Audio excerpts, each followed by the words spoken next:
Halo guys, gimana kabarnya kalian semua? Semoga semuanya dalam keadaan baik dan dilancarkan rezekinya. Amin. Sebelum lanjut ke videonya, bagi yang baru bergabung jangan lupa untuk subscribe ya guys.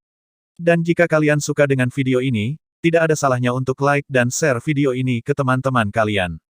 Langsung saja, kali ini Nakama Movie akan melanjutkan spoiler dan preview Donghua Si Xingji Season 5 episode 18. Pada saat Raja Surga Selatan akan memberikan ulti pada Wukong dan yang lainnya, tiba-tiba ada tombak es yang menusuk tubuh Raja Surga Selatan. Serangan diam-diam itu berhasil melukai Raja Surga Selatan, dan menyebabkan dia jatuh ke tanah. Kejadian ini membuat Wukong dan yang lainnya terkejut dan bingung. Bahkan Raja Surga Selatan sendiri juga bertanya-tanya, siapa orang yang bisa membuatnya terluka seperti itu. Ketika semuanya masih dilanda kebingungan, tiba-tiba sesosok naga tua berjalan dengan mengeluarkan tekanan yang mengerikan. Ao Sue langsung mengenali naga tua itu, ternyata dia adalah kakek naga kuno yang sebelumnya ingin merebut api abadi. Ao Sue terkejut dan merasa takut, karena kakek naga itu belum mati. Kakek naga kuno itu menjawab, bahkan Ao Sue dan yang lainnya saja bisa keluar dari neraka, tentu saja itu tidak sulit bagi kakek naga. Raja Surga Selatan juga tidak menyangka akan bertemu dengan lawan yang tak terduga seperti itu. Tapi Raja Surga Selatan tidak takut, dia malah menantang kakek naga kuno tersebut. Raja Surga Selatan segera menghancurkan tombak es yang menancap di tubuhnya, lalu dia bergegas melancarkan serangan pada kakek naga kuno. Cahaya ungu seperti pedang yang tak terhitung jumlahnya, dengan kejam melesat ke arah kakek naga. Namun kakek naga tidak menghindar sama sekali, dia mengayunkan tangannya, lalu itu berubah menjadi seekor naga, dan menghancurkan semua serangan Raja Surga Selatan. Raja Surga Selatan belum menyerah, dia dengan cepat melesat ke depan, dan itu akan segera menebas kakek naga. Untuk melawan serangan tersebut, kakek naga segera meledakkan energinya, lalu itu berubah menjadi angin badai raksasa yang menyapu Raja Surga Selatan. Bahkan Wukong dan yang lainnya juga terpental akibat badai itu. Wukong juga terkejut, karena kekuatan kakek naga ini sangat besar, berbeda dengan suku naga yang pernah ia temui. Begitu juga dengan Ao Sue, dia merasa kekuatan kakek naga ini mampu menelan langit dan matahari. Dengan ekspresi ketakutan, Ao Sue bergumam apakah pemenangnya sudah ditentukan. Tidak lama kemudian, setelah badai hilang, muncul kakek naga yang membawa kepala Raja Surga Selatan. Ao Sue merasa Raja Surga Selatan ini tidak berguna, karena dia tidak bisa mengalahkan naga kuno. Wukong mengucapkan selamat tinggal pada Raja Surga Selatan, sedangkan Baji bertanya-tanya apakah benar Raja Surga Selatan mati begitu mudah. Berbeda dengan Tang Sanzang, dia berkata kalau naga yang membunuh Raja Surga Selatan itu akan lebih menyulitkan. Kakek naga melihat ke arah Ao Sue, sambil membakar kepala Raja Surga Selatan, dia berkata, seharusnya mereka berterima kasih karena Raja Surga Selatan telah dia bunuh. Setelah urusan dengan Raja Surga Selatan selesai, kakek naga segera mendekati Ao Sue. Kakek naga ingin bertanya, tapi Ao Sue harus menjawabnya dengan jujur, jika berbohong maka Ao Sue akan mati. Wukong dan Wu Jing sudah siap untuk menyerang kakek naga, tapi segera dihentikan oleh Tang Sanzang.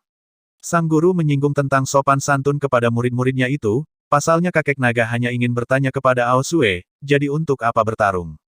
Lalu, Tang Sanzang menyuruh Ao Sue menjawab pertanyaan kakek naga dengan jujur. Kakek naga bertanya, bagaimana caranya kamu melakukan? Lalu Ao Sue menjawab, melakukan apa? Kakek naga menjelaskan saat Ao Sue menyeretnya ke neraka, Ao Sue membangkitkan jiwa naga emas, yang merupakan tingkat puncak kekuatan naga. Lalu kakek naga melanjutkan, bagaimana caranya Ao Sue bisa membangkitkan jiwa naga sampai ke tingkat itu? Ao Sue kebingungan, karena dia tidak sadar kalau telah melakukan hal tersebut. Bahkan Ao Sue sendiri juga mengira dia akan mati.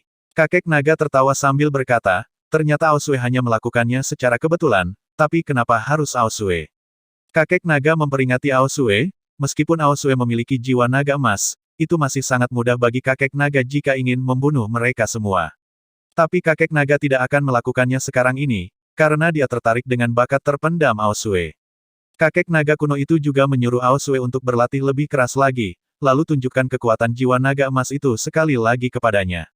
Sebelum Ao Sue bisa melakukan itu, maka kakek naga kuno tidak akan membiarkan Ao Sue mati terlebih dahulu. Ao Sue sempat menolak, dan menyuruh naga kuno itu mencari naga lain. Kakek naga menjawab, sayangnya tidak ada satupun yang bisa membuat kakek naga mengingatnya lagi. Setelah itu, kakek naga berpamitan dan berjanji akan bertemu lagi. Setelah kepergian kakek naga, Tang Sanzang berkata kepada Ao Sue, sepertinya Ao Sue mengingatkan kakek naga pada seseorang. Ao Sue bertanya, bagaimana Tang Sanzang bisa mengetahuinya? Tang Sanzang hanya menebaknya, karena dia melihat mata kakek naga memancarkan kesedihan dan kekaguman, seperti mengenang teman dekatnya. Mungkin saja suatu saat nanti, kakek naga akan mencari Ao Sue untuk menggantikan temannya. Meskipun Ao Sue tidak sudi, tapi Tang Sanzang cukup tenang, karena untuk sementara kakek naga tidak akan mengejarnya lagi.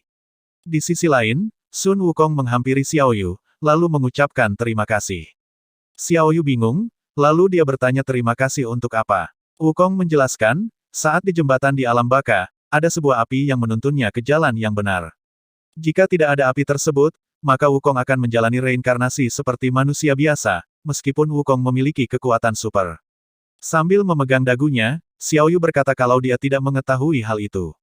Wukong menjelaskan, ciri-ciri unik api abadi adalah dia tidak sadar kalau telah melakukan sesuatu.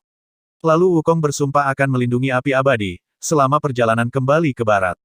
Lagi asyik-asyiknya ngobrol, tiba-tiba Baji memeluk kaki Wukong. Sambil menangis, Baji berkata kalau dia akan segera mati. Jadi dia sangat senang bertemu lagi dengan Wukong. Wukong terkejut, karena Baji masih terlihat sehat dan berenergi, tapi kenapa bilang seperti itu? Baji meratapi nasibnya itu, tapi saat ini tidak ada yang peduli dengan Baji. Kini Tang Sanzang dan yang lainnya malah pergi, dan mendengarkan cerita Wukong yang menemukan ikat kepala emasnya di pantai. Tang Sanzang mengenalkan Bailang pada Wukong, lalu Wukong bertanya pada Bailang, apakah dia sudah tahu ada aturan saat perjalanan ke barat. Bailang dengan senang menjawab, kalau dia sudah mengingat semuanya. Kemudian Xiao Yu mengenalkan Wukong pada Yihu, lalu tiba-tiba prajurit batu kecil ikut nimbrung, dan mengenalkan dirinya sendiri. Wukong merasa senang, karena perjalanan kali ini akan lebih menyenangkan. Baji yang merasa dirinya dikacangin, akhirnya pergi mengejar Tang Sanzang dan yang lainnya.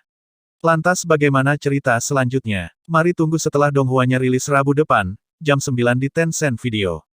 Sambil menunggu versi Donghua lengkapnya rilis, mari tonton cuplikan Sising Ji Season 5 episode 18 terlebih dahulu.